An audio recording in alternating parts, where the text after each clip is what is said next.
Live. If we're live there, we're live there, we're live there. I think that means we're on. I hope so. Yeah. I'm always excited when things work. Shocked. Excited is the wrong word. Well, yes, I mean, shocked. And lately it has been something of a shock. Nothing wants to when work. Everything wants to operate. Nothing wants to work. That's okay. Oh my! And we've got dogs running around, so things are normal here. Things are typical Sunday in the Maltin house of crazy with dogs.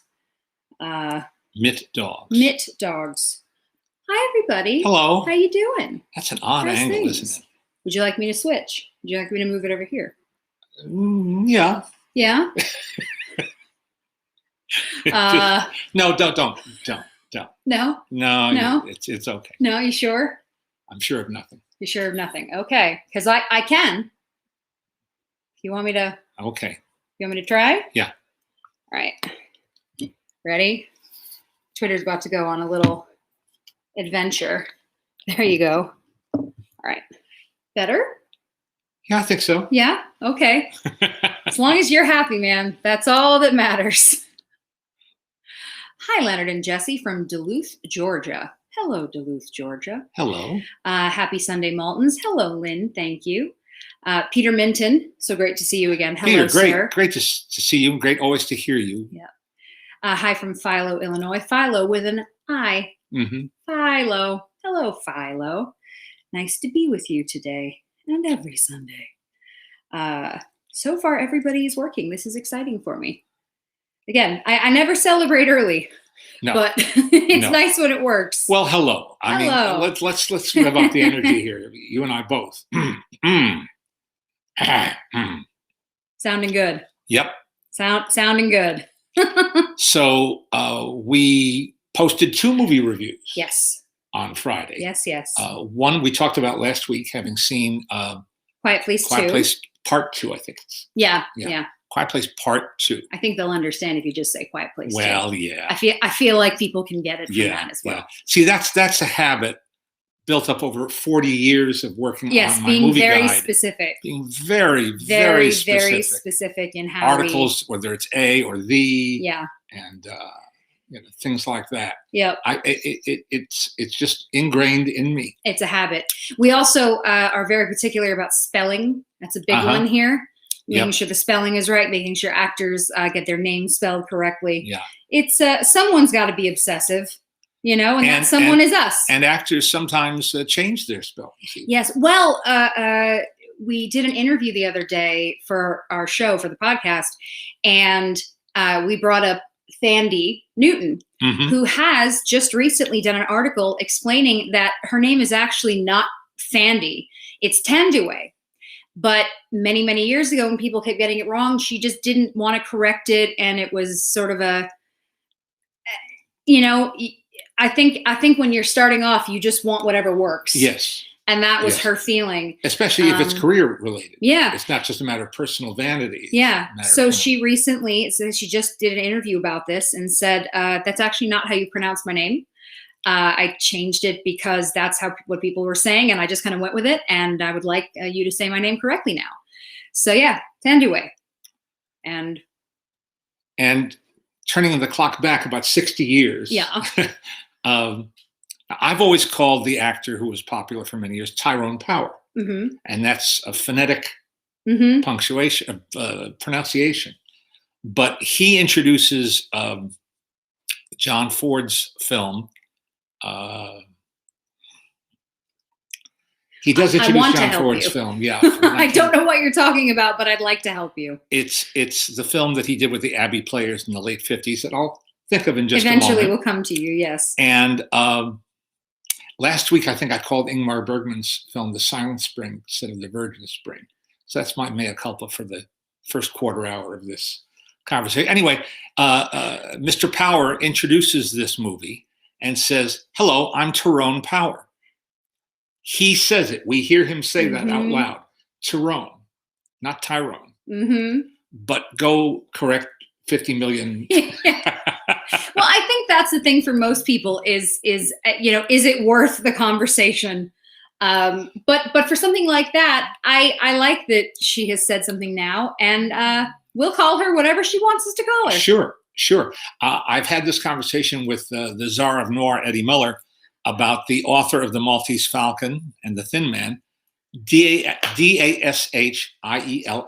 Hammett. Oh, Dashiell versus Dashiell. Yes. Yes, I've heard you all Dashiell. Well, I've always called him Dashiell because that seemed, again, the phonetic way to do it. But then I saw an interview with his granddaughter who called him Dashiell.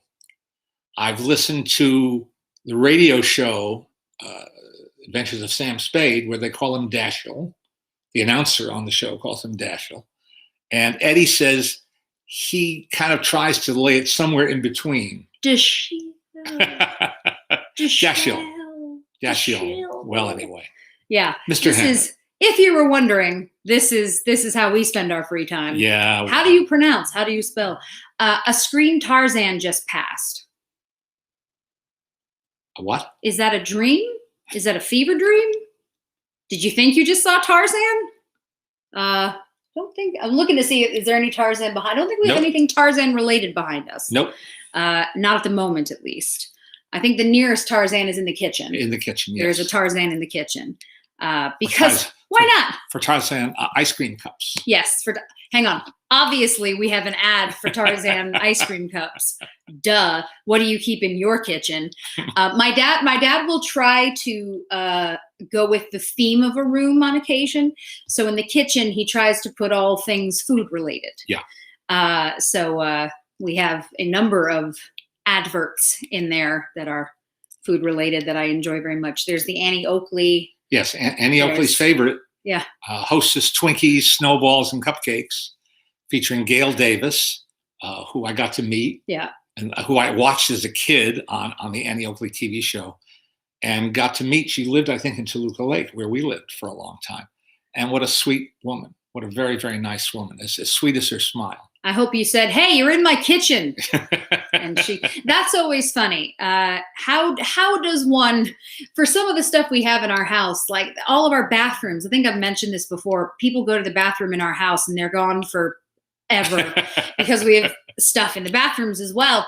And I remember at some point there was a conversation where you almost said, "Oh, your poster's in our bathroom." Only I didn't say your poster. I said you're on the wall. Never mind. Yeah, it's not. How do you do that? Yeah. My friend Dominique is saying, was the Tyrone Power film The Long Gray Line? No, that's the film that he's in, that he stars in.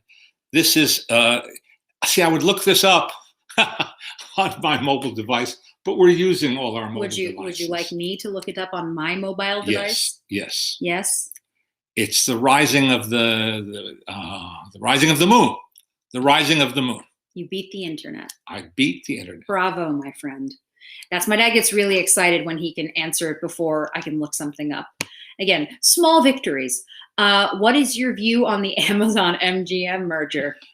Let me tell you about this one's reaction and how freaking funny it was. Well, they keep talking about this 4,000 film. If you haven't heard, Amazon, I think the deal is closed, but it's certainly been announced. It's done now, yeah. Amazon is buying MGM and all the assets of MGM. What are the assets of MGM, you may wonder?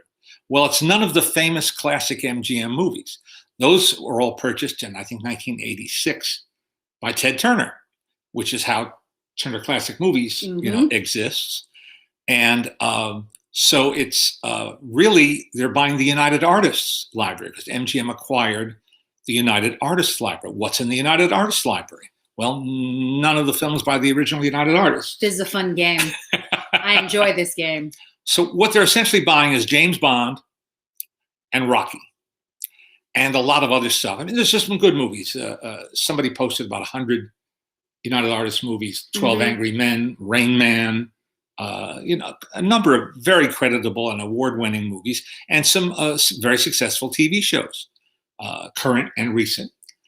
But if you're doing a numeric count, I would say of that 4,000 film library, about 3,892 are of little value. Yeah. Or interest. Which, considering that they acquired it for, was it $9 billion or some absurd, not real amount of money?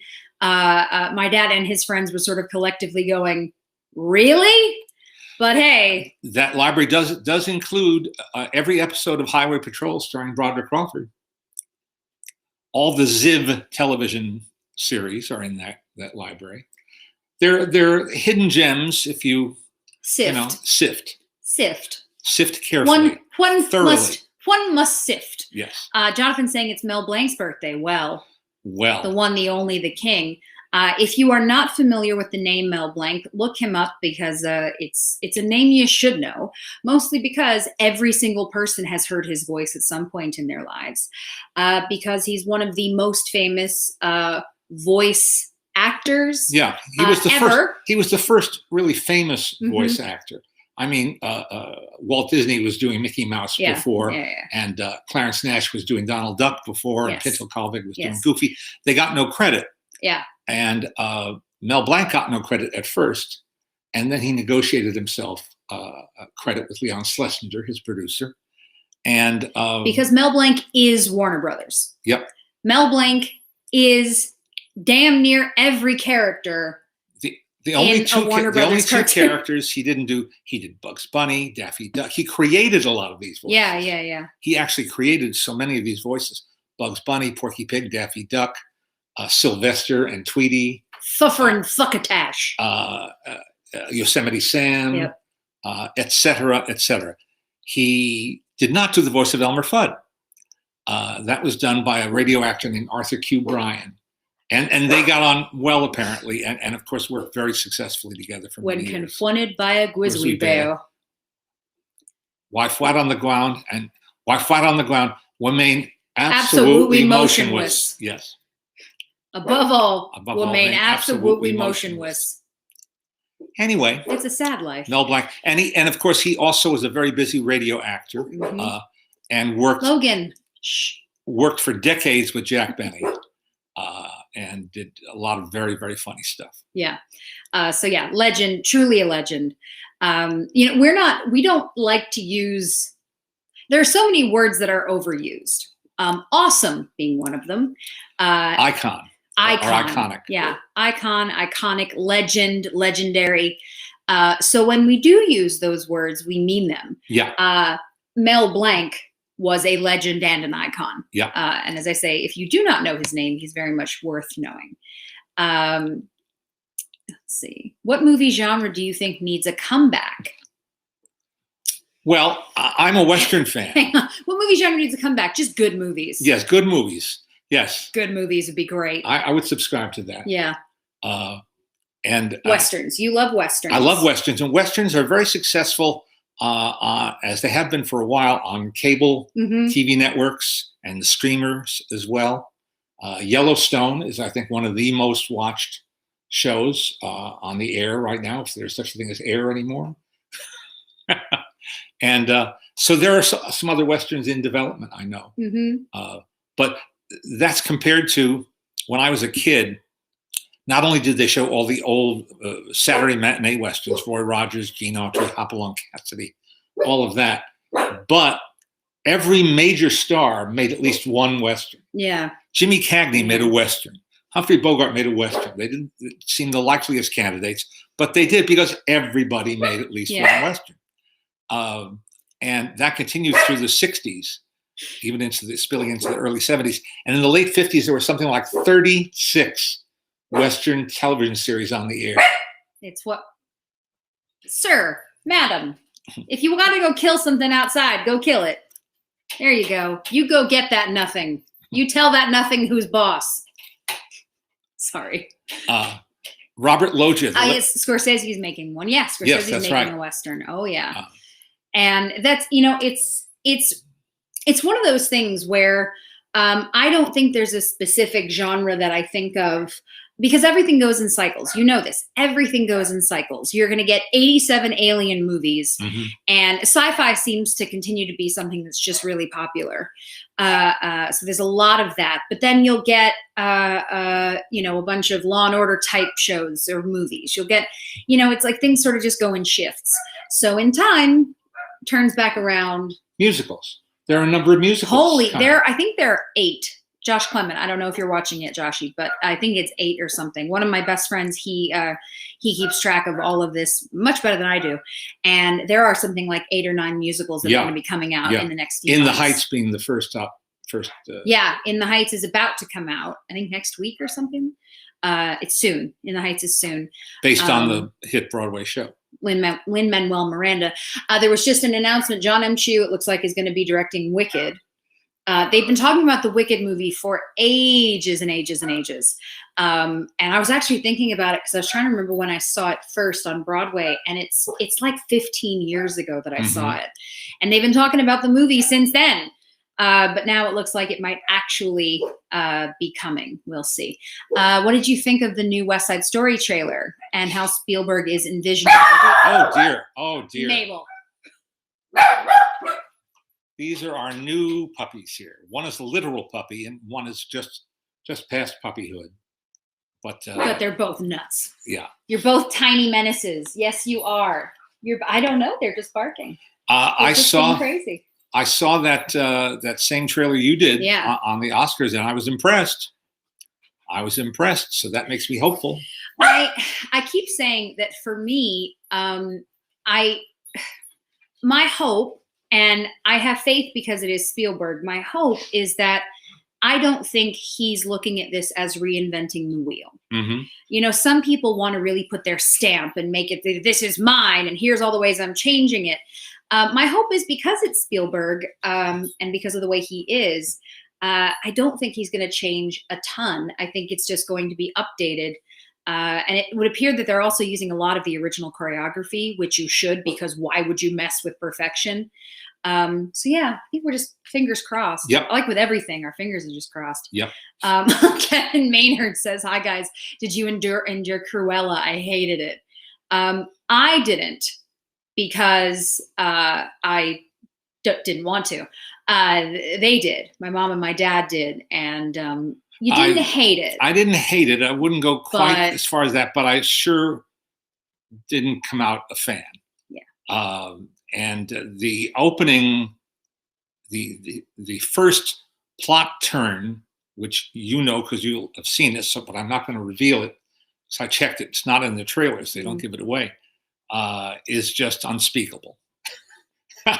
And then it gets a little better from that, and then it goes on for quite a while. Yeah. I say it's just not. I didn't want to see it, so I didn't. Yeah. And when you guys watched it, the fashion's great. I've seen the pictures. Yep. Fashion looks fantastic. I just have no desire to watch that movie. So some people will, and maybe they'll like it. I've seen some people reviewing it and saying they really enjoyed it, and some people saying they really hated it. Someone earlier asked, do you think there's going to be a sequel? Of course. That's how they're making these movies now. Yeah. These movies are built to be 2 and 3 and 4. This very specifically. Yeah. This one very specifically. Yeah. So you'll get another one. I don't know.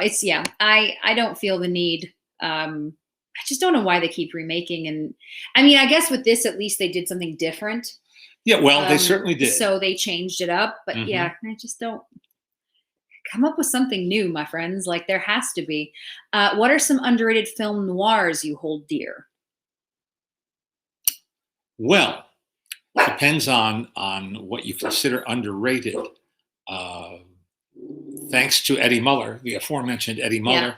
Yeah. If you are, whatever reason, not familiar with him, he is incredibly knowledgeable, loves all of us. He's on TCM. All right, you two. He hosts on Saturday nights Noir Alley. Yes. Which is the umbrella for showing vintage film noir. Yeah. And though he casts a wider net himself, he has discovered South American film noir. Yeah, well, he puts on Noir Fest. Yeah, he does Noir City. Sorry, Noir City. Yeah, which started in San Francisco and then migrated to L.A., where he runs it with our pal Alan Rohde. Mm-hmm. And Alan now hosts the Arthur Lyons Noir Festival in Palm Springs. They take it to Chicago sometimes. And to see these on a big screen is just such a treat with a simpatico audience, an eager audience. That's really cool. So I haven't answered your question yet. Underrated. You want to have a think? Yeah, I'm going to have a think. I'm gonna have a think about that. Joe Lara died. That was the bringing up of Tarzan, I guess. Oh, okay. Yes. I see the Lone Ranger. Yes, you do. He's right behind my head. My dad loves the Lone Ranger. He's a huge fan. My dad wants to be a cowboy, like many out there. My dad wants to be a cowboy. Leonard Maltin, have you had a chance to look at the new Little Rascals restoration released on Blu-ray? Last week you showed the disc that you just gotten. Have you gotten to watch any of it yet? Yes, I've watched most of it. And? It's incredible. It's never looked this good. These films have never looked this good. Probably when they were first projected, they would never look this good. Because they would suffer from wear and tear. Yeah. The folks at Classic Flicks have gone to the trouble and expense of digging out the original nitrate negatives and nitrate, in some cases prints or lavenders, as they call some of those things. And they've re-recorded the soundtracks to get rid of unwanted hiss and pops and things like that. Unwanted hiss. Now, they're doing chronologically. This is the first season of Talkies. So you have to understand that if you watch these, or as you watch these, or if you show them to your kids, is that this is kind of a transitional time. They didn't know how to mix soundtracks yet. And they didn't have the music that became such a part of all the Hal Roach comedies. And but the kids took the sound so naturally, so easily. Farina, Alan Hoskins, who played Farinas from the time he was 3 years old, he's a really good comedian. He handles dialogue like a pro. Yeah. Something that you've talked about, but it's also just discussed a lot, is that obviously with silent film, the director could be talking to the actor. Yes, instructing them all through a scene. Yeah. All right, now, and this is true for adults as well as kids. But Jackie, you go over there and say hello to Pete. Yeah. And then come over here and sit down in the chair. And imagine when you're dealing with 5 and 6 and 7-year-olds, because some of those kids were really young. Yep. We're not just talking 10. When you watch them, you'll see some of them are babies. They're really young kids. So this was a way that they could, and it looks great. But then all of a sudden the director could no longer be doing that. And they had to learn lines and understand blocking, things like that. And they even had the Rascals do some of the foreign language version. Yeah. Which is just mind-blowing. Yeah. And if you don't know about this, Hal Roach, several studios How do you say ote panky in Spanish? Gracias, panky. I don't know what you...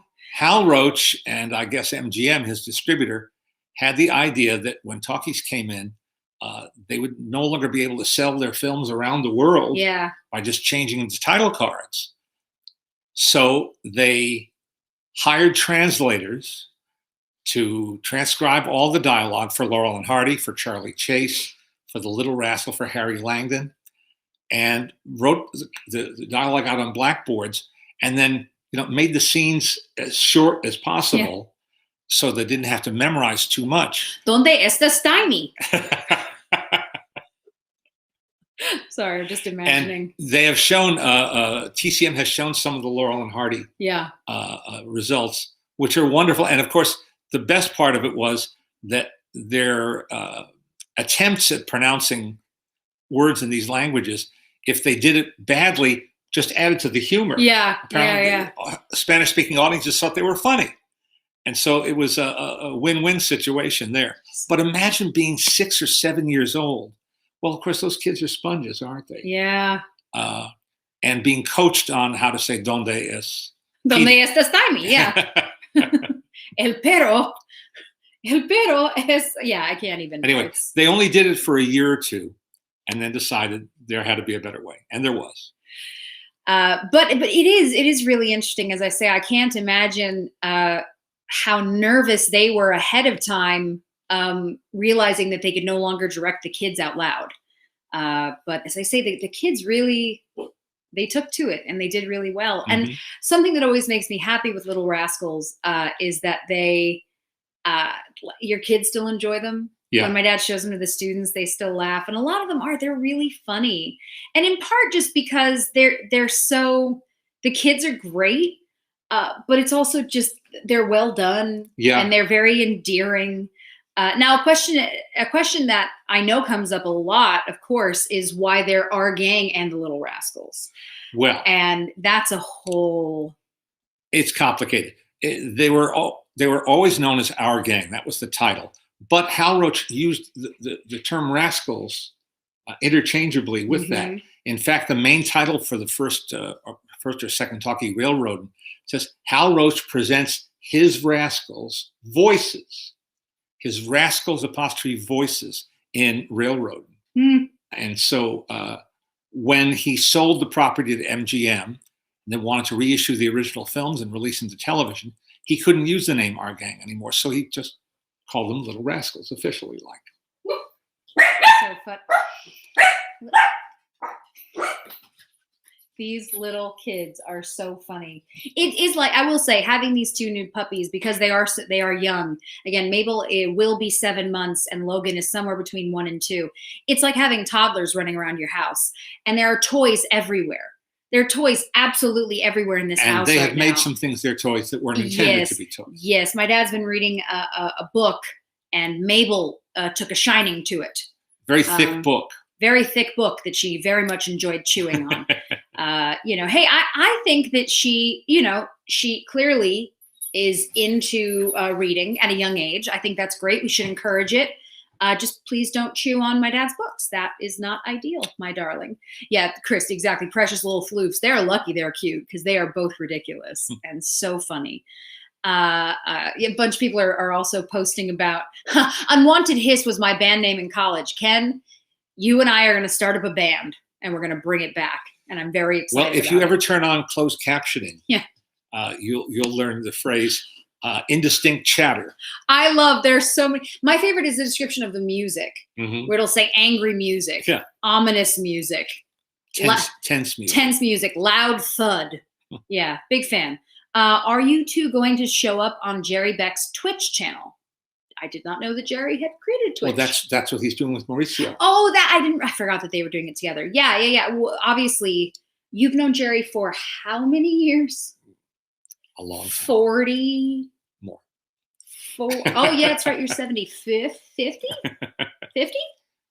Almost 50 years. Probably almost 50 years. My dad's known Jerry. And Jerry met a friend of ours, the one who makes the shirts that we're all obsessed with. We talked to you guys about Mauricio, my friend who runs Rockin' Pins. He makes brilliant pins, brilliant shirts. We could not love his stuff more. They met through us. And Mauricio is the hero we all need, because he's the young person that's going to continue to get things put out onto discs. He especially loves the Max Fleischer cartoons, which shows good taste for starters. And he is bound to and determined to bring them back to prominence in terms of working with Paramount, which owns them, to restore them. Working with the Fleischer family, which owns the rights to the characters. And it's all good news. It's all great. So yeah, I'm sorry. I forgot that they have a Twitch channel. I'm sure you'll do something with them at some point. But yeah, they're all buddies and they enjoy each other's company very, very much. Did Leonard ever watch Crime Does Not Pay, short films by MGM? Yes, I wrote a book called The Great Movie Shorts a long, long time ago. It was reissued as selected short subjects. And there's a chapter, there is a full chapter in a filmography of Crime Does Not Pay. Those films were very hard to see when I was working on that book, but some collector friends. You found a way. I found a way. And they were made by MGM, and the MGM used them as a kind of a testing ground for young actors like Robert Taylor and for young directors. Fred Zinnemann, Jacques Tourneur, Joe Newman, other people cut their teeth on those shorts. I'm laughing because between the Western discussion earlier, but then also you saying that your friend's helping you find stuff, I'm thinking of I Only Collect Westerns. Yes. This is still, I I would say I'm fascinated by history and fascinated by pop culture and different things that go on, especially the things that people don't know about. I should say the younger generation is not familiar with. And if you told people about some of this, they wouldn't believe you. So the idea that if you had a film collection, the government could come and take it from you. Well, this was a specific operation Yes. conducted by the FBI in the 1970s. And somebody brought it to their attention that there were film collectors, mostly 16 millimeter, some 35 millimeter, but mostly 16 millimeter film collectors, and that ownership of these films was illegal, and trafficking in these films was illegal. And the most famous bust and the most embarrassing one was Roddy McDowell, who had a massive collection. And he collected 35 millimeter, which is the actual theatrical prints. And Roddy, who was a devotee to the highest degree of Hollywood history and a part of Hollywood history as well, it must have been hugely embarrassing. And but also not to mention annoying and unwanted publicity and all of that. But they also paid visits to some friends of mine. Yeah. One of whom moved all his films to his in-laws' garage. One of whom had all of his stuff confiscated, except they gave back. I mean, there were legal films. There were Black Hawk Films, was one company that actually released films and licensed them, so it was legal to own them. One of the films he got back was about a one reel, about the length of a newsreel, called News on the March. It's the beginning of Citizen Kane, where they do a faux newsreel. But they didn't see it copyrighted under that title. The FBI didn't know that. Yeah. Because the FBI or the people involved were clearly not cinephiles. And the FBI, so they didn't get it. Neither the FBI nor anyone else could have foreseen that within a decade, videos would be everywhere. And bought, sold, borrowed, Is that not crazy? And as I say, the kind of thing that if you told someone later, they would just go, what? They came in and they took the films. They took my crime does not pay. That's right. Exactly.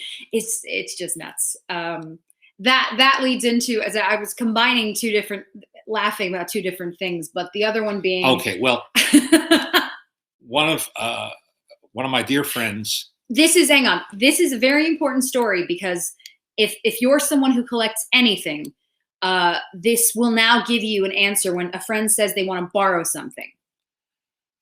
Well, there was a wonderful guy named Herb Graff, who was known to a certain generation of New York film buffs and collectors. And Herb was a great, great guy.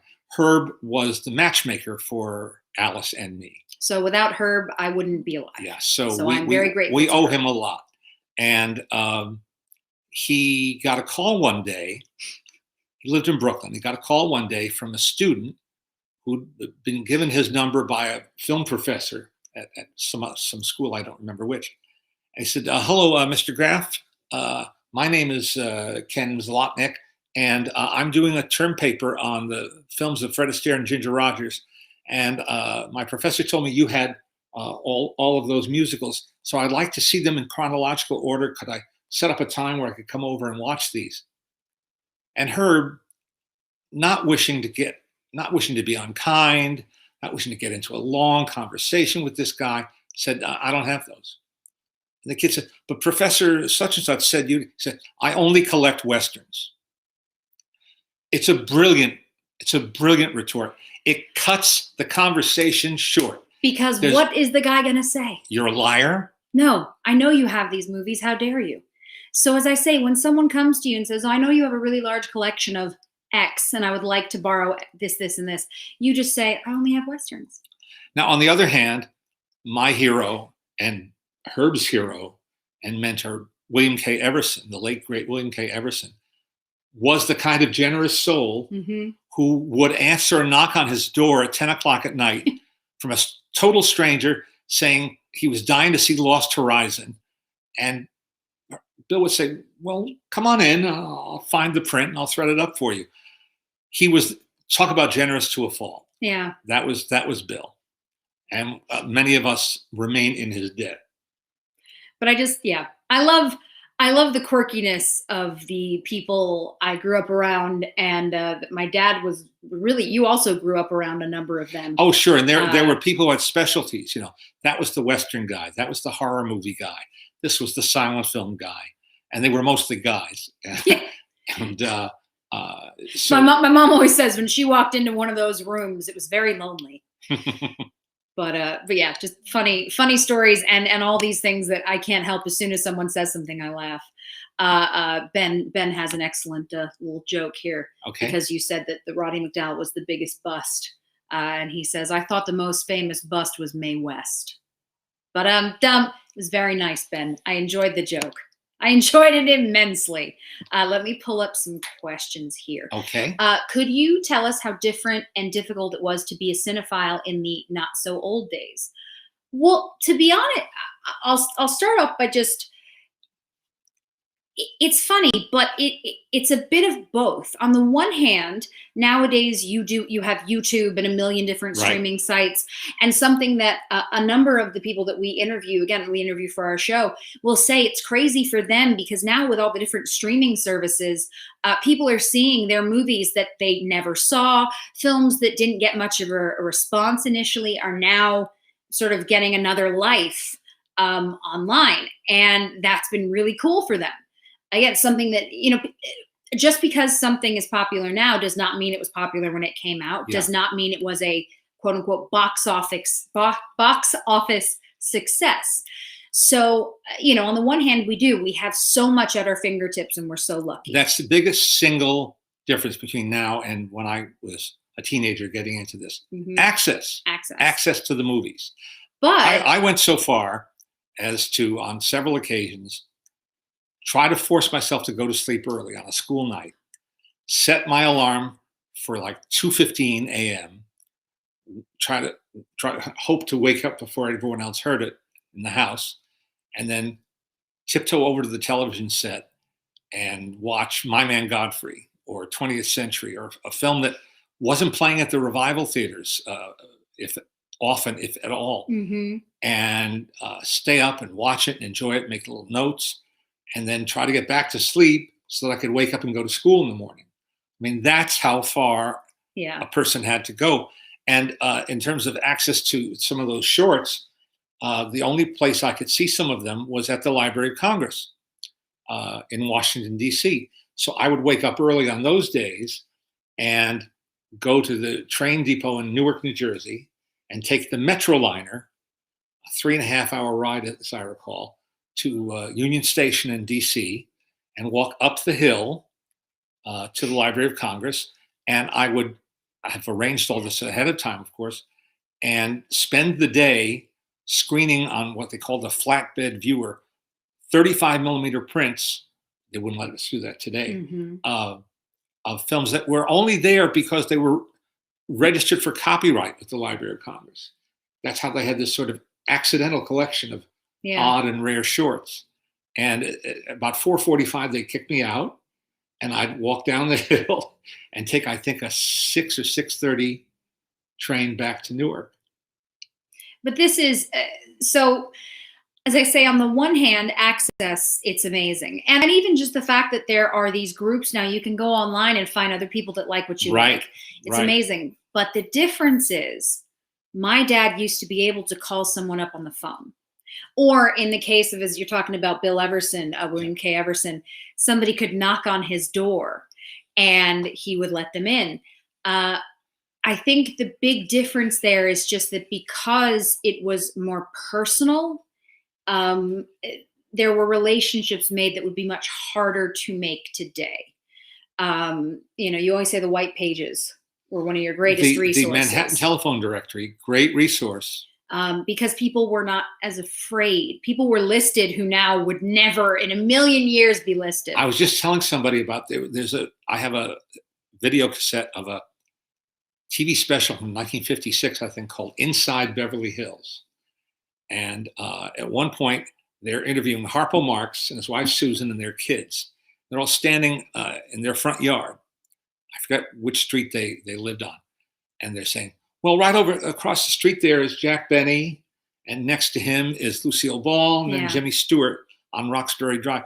They're practically giving you a guided map of where everyone lives. Where everyone lived. Because you could. It was just different. So can you imagine? That to me is the biggest difference, is just that the opportunities that you had as a young person who was precocious, even those, going and interviewing somebody backstage, stuff like that, people would say yes because it was just different. Also remember that, and this comes up a lot nowadays, because you didn't have things like camera phones and video recorders that you could hide, people were not afraid. Yeah, we were not as invasive because we didn't have the means to be invasive. Yeah, and so that too, someone could be open to you without the fear of God knows what, of anything happening. So I think, like with everything, there's good and bad. There's positives and negatives, and that's just kind of how it is. So let me pull up some questions. Hold, please. All right. Thank you, everybody, for your nice words. Oh, yes. Well, so Ryan discovered a local bookstore has the Leonard Maltin game, The King of Movies. Oh, what a lovely bookstore. He was very excited, and I thank you kindly for sharing that.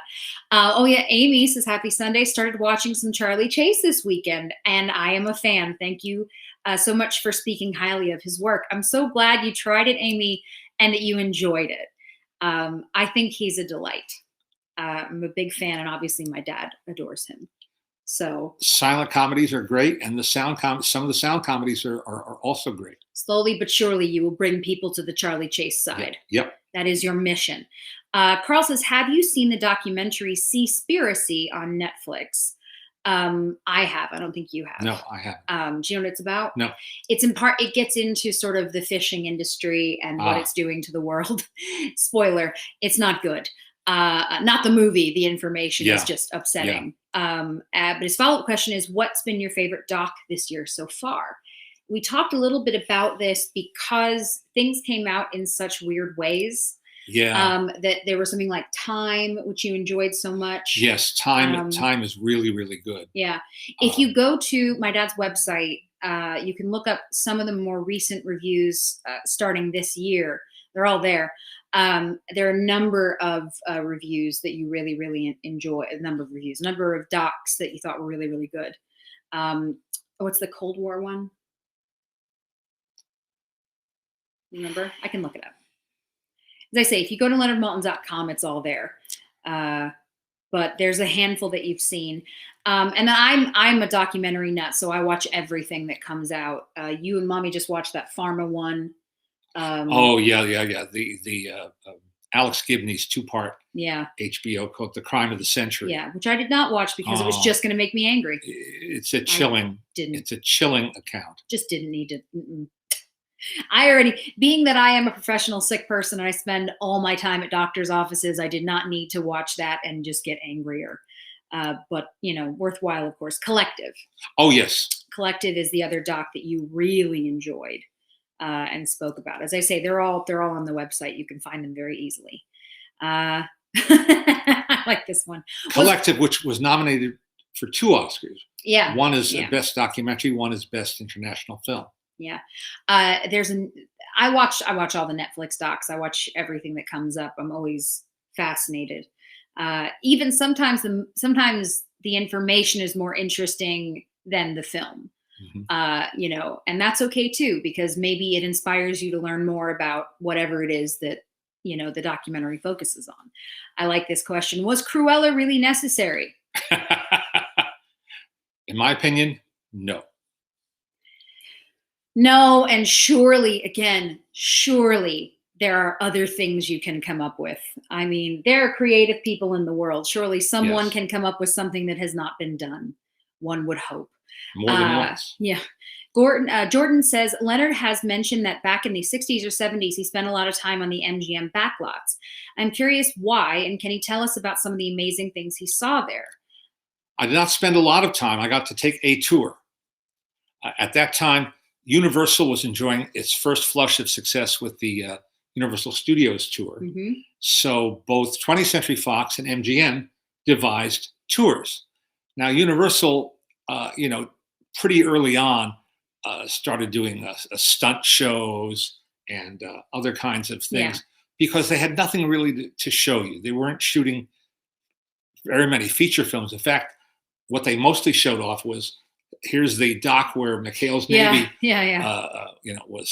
was filmed, or they still had a dressing room that they alleged was used by Lana Turner for Madam X. I think that was one of the attractions. And then Al Grandpa Lewis was there to greet us. He would always come out at the end of the ride.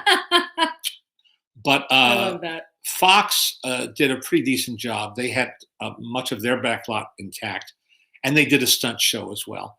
And at MGM, you really got a sense you were at a working movie studio. And we went on what they described to us as a hot set, which is to say a set that was active. And the film they were shooting was Marlowe, with James Garner as Philip Marlowe, and Rita Moreno. Mm-hmm. Speak of the present, ever present. The backlot, they took us to. We saw one of the models for the HMS Bounty. I remember that. And we walked on their European street, which had been used most recently for the TV series Combat. And we walked on Meet Me in St. Louis Street, where the family home stood intact. And it was just really cool. It was not long for this earth, but it was great fun. And we went to the commissary. They at least walked us through the commissary. We saw James Garner having lunch. That was the coolest thing about growing up at Paramount. My dad started at ET in 1982, and I'm born in 86. And so I got to grow up on the Paramount lot, running around, and especially then, nobody paid attention. So you really could just run around and stare at everything and play, and it didn't bother anyone. And your office was right across from New York Street. The rebuilt, the new improved New York Street. So that was my favorite. I always enjoyed the fact that there was a subway entrance and stairs led down to a wall. As a kid, I was like, but where's the subway? But yeah, that was ridiculous. But it also meant that when we would go into the commissary, especially when I was a kid, we'd see all the Star Trek actors.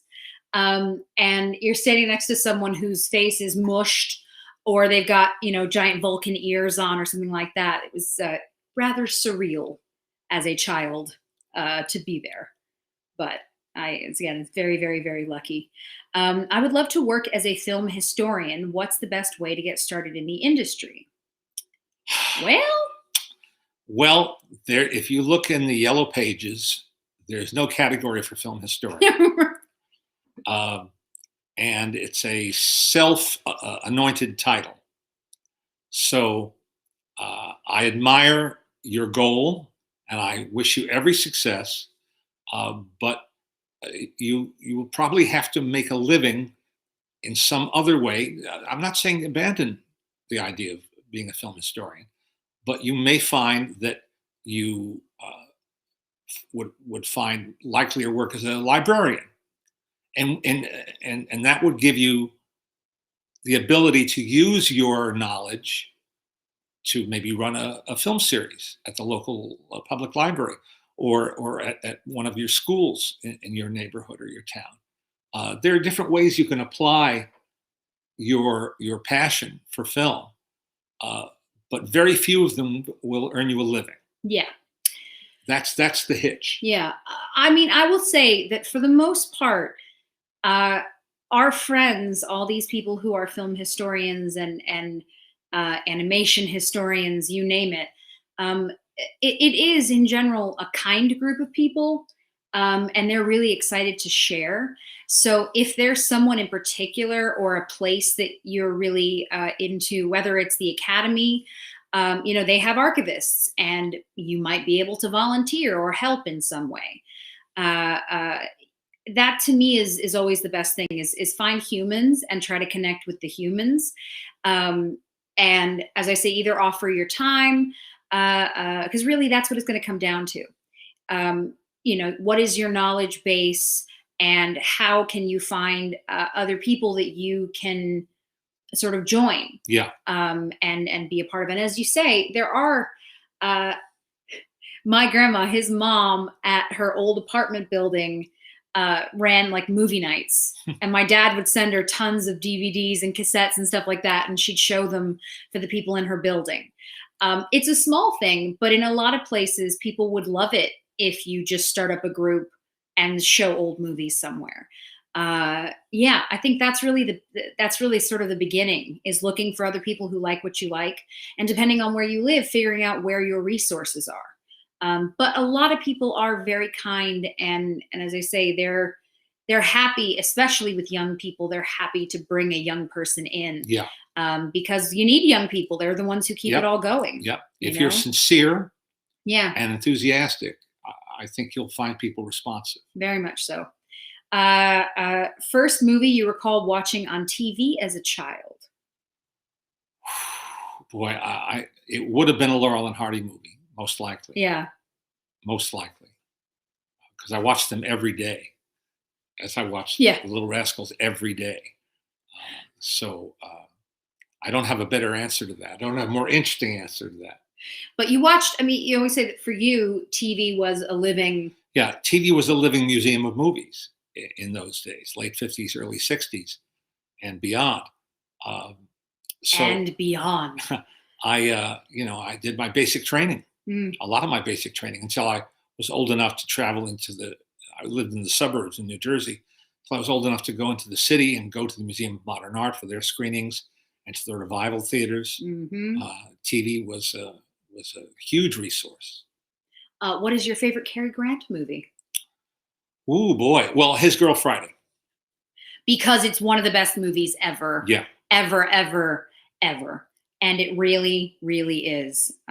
That's one that if I want to share an older movie with friends, and maybe that's not usually their thing, I always recommend that one as a starting point, because I've never met anyone who didn't like it. It's just so well done.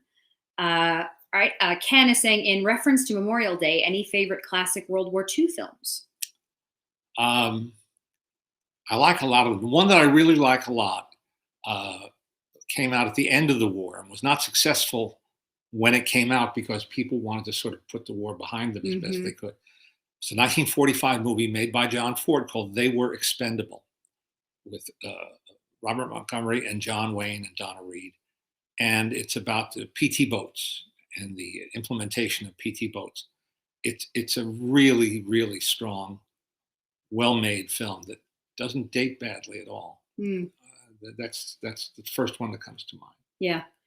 Have you ever seen Cleopatra, the film that changed Hollywood? That's the documentary by Kevin Burns, I think, and I have seen that, and it's terrific. Like everything Kevin did, Kevin passed away very sadly early this year. He had the run of the 20th Century Fox vault, and he made so many TV specials and video direct-to-DVD specials out of that vault. And one of the best was about Cleopatra, which legend has it, even at the time it was coming out, sank 20th Century Fox, bankrupted the studio, caused all sorts of havoc. That it did not. It did not. It was not the big money loser it was reputed to be. And he gets to the bottom of all that. And he has footage from the earlier versions before Joseph L. Mankiewicz was hired.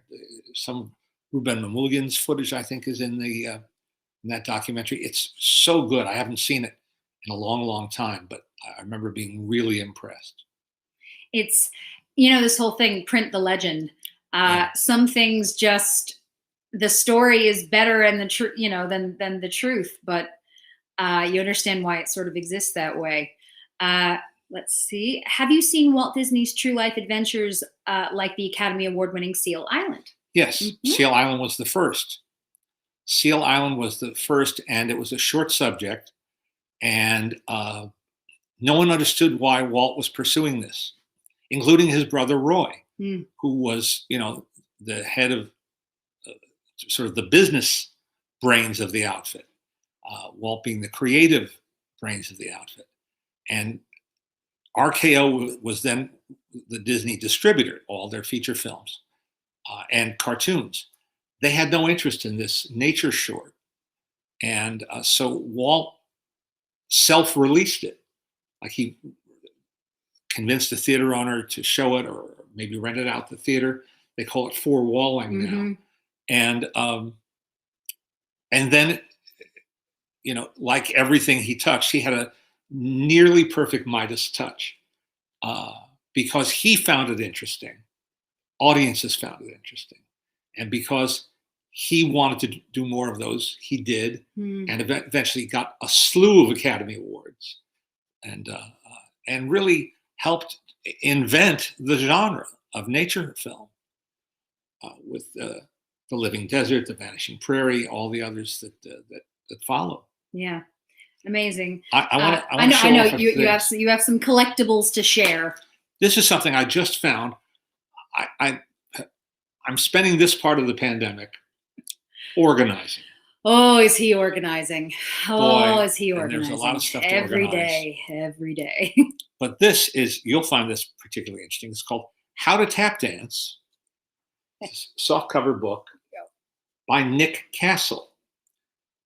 Who was Nick Castle? Nick Castle was the choreographer who was at 20th Century Fox for many years. I like the back. He was the one who devised all of the Nicholas Brothers dance routines, as well as Betty Grable, Shirley Temple, many, many others. There are pictures in the Hollywood's foremost dance director and teacher of the stars. Now, how you learn to do anything from a text that involves movement. I like this. This is how you learn. Oops, sorry, guys. You see, you do with your feet what the diagram says.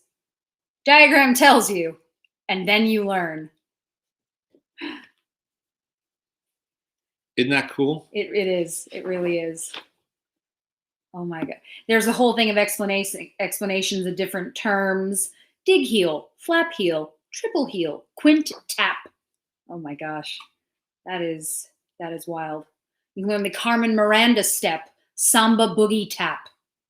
So cool. Coming out soon, complete tap dance routines as done by your favorite motion picture dancing stars, as staged and taught by Nick Castle. And he wasn't exaggerating, because here are pictures of him with the Nicholas Brothers, with Shirley Temple, with George Murphy, with Ann Miller, with Bill Robinson, the great Bill Bojangles Robinson.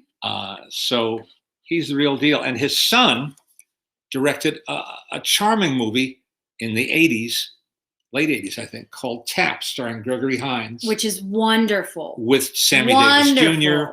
and a bunch of old timers. I say that as an affectionate term, old timers. Yes. Last week I was showing off sheet music. Yes. There's so much of it. There's just so much of it. And they bespeak different things. And well, there's Nick Castle didn't work at Universal, so he didn't. Look at how young Donald O'Connor is there. Look at how young he is. Here's Thee and Me, words and music by Buddy Pepper and Inez James, Peggy Ryan, Donald O'Connor, and Gloria Jean. Look at little bitty baby Donald O'Connor. I had the biggest crush on Donald O'Connor, and I will have it to the day I die. Look at little bitty baby Donald O'Connor. And when you were a little bitty baby, Peggy Ryan took you by the hand and had you do a simple step, and we have a souvenir photo of that day. Yes. As a kid, I met a lot of performers who would try to make me do things, and sometimes it went well, and other times I ran. All right, let me just remove the price tag, because that's tacky. It's so tacky. Hold up something with a price tag still on it. Okay. Though that price tag is probably as old as that sheet music. Hey, remember this song from On the Waterfront? No, anyone? Neither do I. Anyone?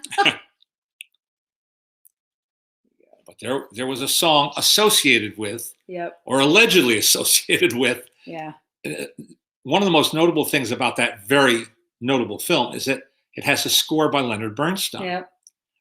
But I didn't know it was a song that John Latouche, a very successful lyricist, set words to. Here is the song. Now, many songs were introduced by Gene Autry, but this one was introduced in The Phantom Empire, which takes place partly at Gene's ranch and partly in the kingdom of Murania. Obviously. It's a science fiction Western serial.